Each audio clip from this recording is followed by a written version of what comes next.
light us up with your words. You light us up with that smile. It's just the best smile.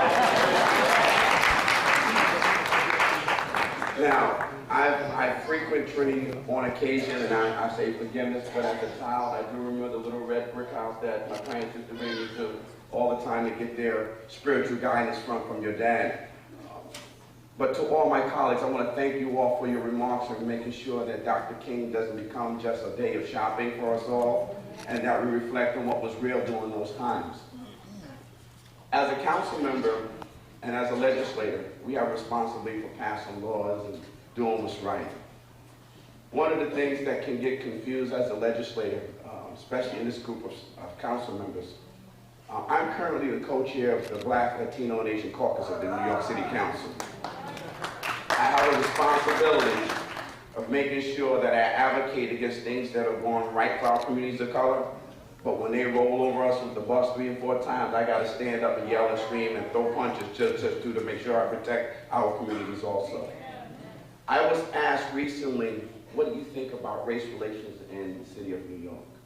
And what came to mind was the book of Ecclesiastes, the first chapter, 9 and 10, where he tells us that what will be is and what is was.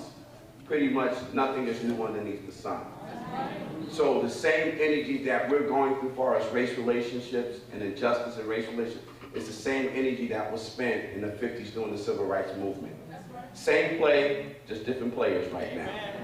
It's our time to make sure that we pick up the mantle and follow the charge that Dr. King left us with, to making sure that any inequality to any of us is equality to everyone. And I think if we continue to do that, we can be a whole lot better. But I go a step further before I sit down. To each and every one of you who are here today, who might have marched, who read a book, who lived in those crises. See, I want to give applause to all the children who are from Trinity Church that are here. I want to give a shout out to the children from the Bronx Youth Empowerment Program that are here. I want to give a shout out to all the children that are from I-Range boys and girls that are here, because they need to be in the room every time we have these conversations.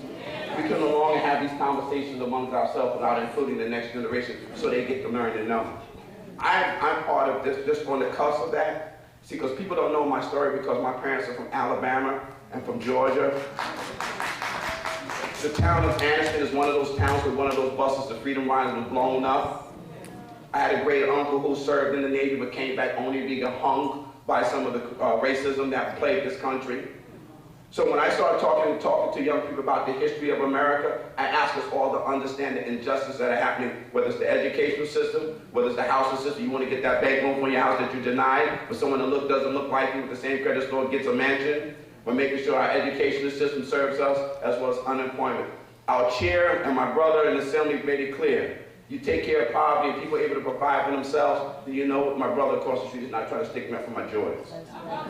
We're not trying to knock each other upside the head, but we're trying to help each other survive.